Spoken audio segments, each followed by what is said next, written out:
My name is Rita Chen Sihua. I'm a freshman. My student number is 11. The topic of today's speech is A Delightful Way to Teach Kids About Computers, delivered by Linda Liukas. Code is the next universal language. In the 70s, it was punk music that drove the whole generation. In the 80s, it was probably money. But for my generation of people, software is the interface of our imagination and our world. And that means that we need a radically more diverse set of people to build those products. To not see computers as a mechanical and lonely and boring and magic. To see them as things that they can tinker and turn around and twist and so forth. My personal journey into the world of programming and technology started at the tender age of 14.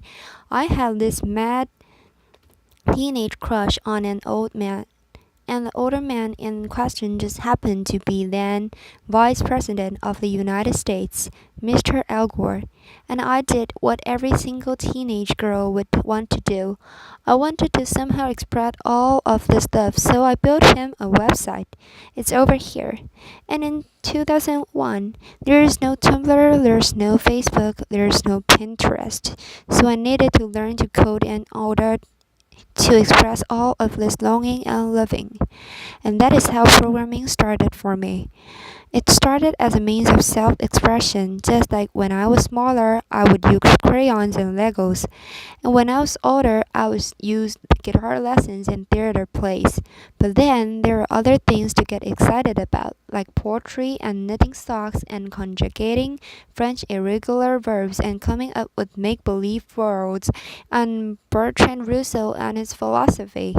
And I started to be one of those people who felt that computers are boring and technological and lonely. Here's what I think today. Little girls don't know what they are not supposed to like computers. Little girls are amazing. They're really good at concentrating on things and being exact, and they ask amazing questions like what and why and how and what if. And they don't know that they're not supposed to like computers. It's the parents who do. It's us parents who feel like computer science is an historic, weird science discipline that only belongs to the mystery makers.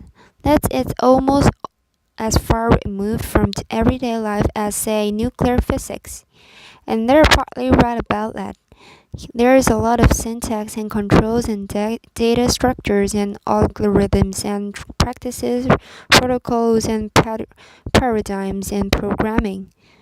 And we as community, we've made computers smaller and smaller.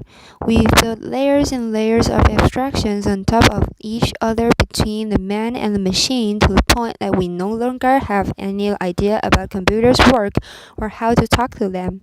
And we do teach our kids how the human body works.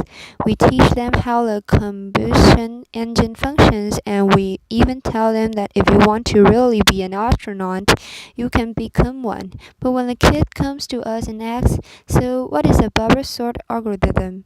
Or how does the computer know what happens when I press play? How does it know which video to show? Or, Linda, is internet a place?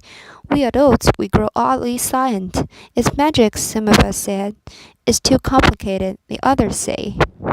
Well, it's neither. It's not magic and it's not complicated. It all just happened really fast. Computer scientists built these amazing, beautiful machines, but they made them very foreign to us. And also a language we speak to the computers so that we don't know how to speak to the computers anymore without our fancy user interfaces.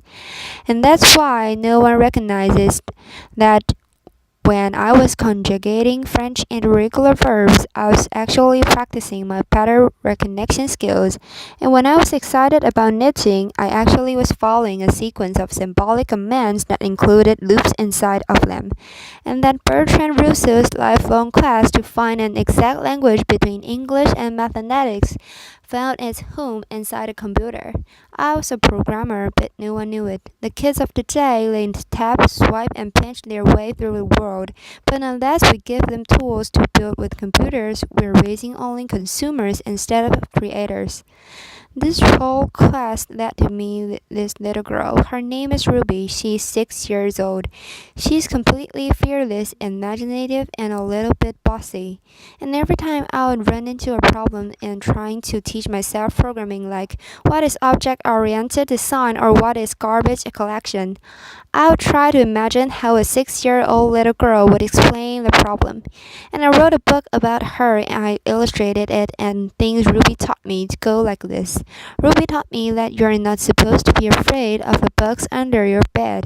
And even the biggest of the problems are a group of tiny problems stuck together. And Ruby also introduced me to her friends, the colorful side of the internet culture. She has friends like the snow leopard, who is beautiful but doesn't want to play with the other kids.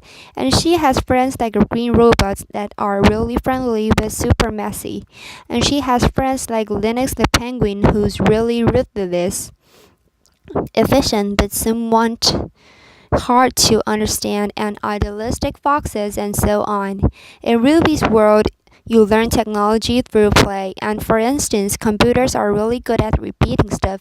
So the way Ruby would teach loops goes like this. This is Ruby's favorite dance move. It goes clap, clap, stomp, stomp, clap, clap and jump.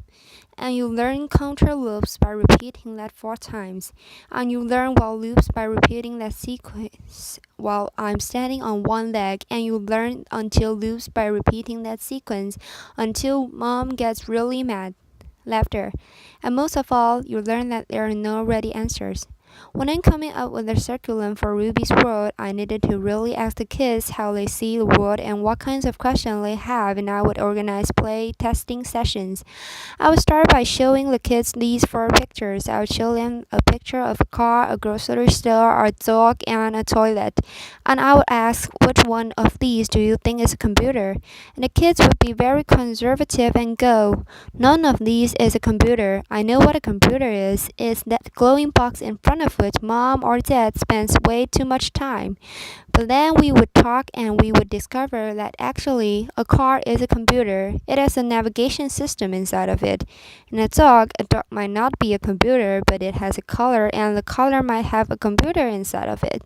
In grocery stores, they have so many different kinds of computers, like the cashier system and the burglar alarms.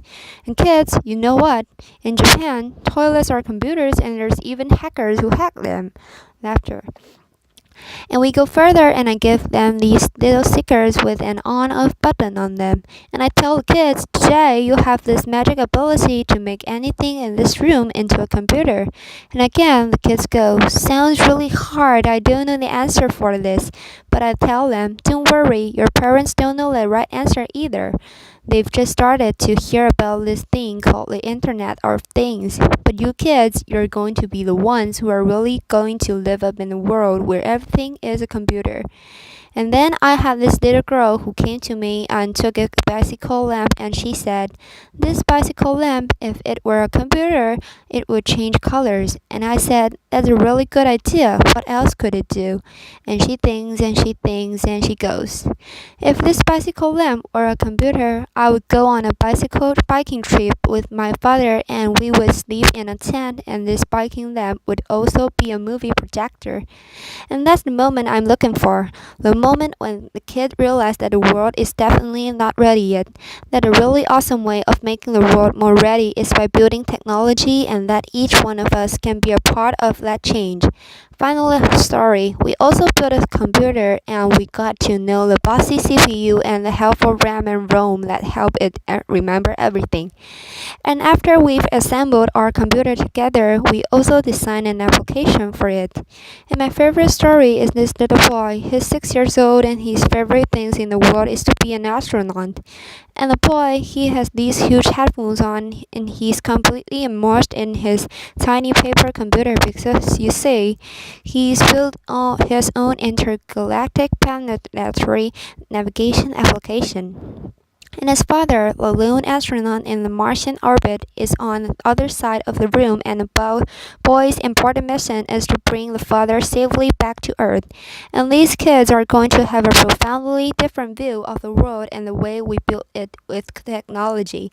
Finally, the more approachable, the more inclusive, and the more diverse we make the world of technology, the more colorful and better the world will look like. So imagine with me for a moment a world where the stories we tell about how things get made don't only include the 20-something years old Silicon Valley boys, but also Kenyan schoolgirls and Oregon librarians. Imagine a world where the little Adam Lovelace of tomorrow, who lives in a pyramid reality of ones and zeros, they grow up to be very optimistic and brave about technology. They embrace the powers and the opportunities and the limitations of the world. A world of technology that is wonderful, whimsical, and a tiny little bit weird. When I was a girl, I wanted to be a storyteller. I loved make-believe worlds, and my favorite thing to do was to wake up in the mornings in Moon and Valley. In the afternoons, I roam around to Tunis, and in the evenings I would go to sleep in Narnia. And programming turns out to be the perfect profession for me. I still create worlds instead of stories, I do them with code. Programming gives me this amazing power to build my whole little universe with its own rules and paradigms and practices. Create something out of nothing with the pure power of logic. Thank you. Applause.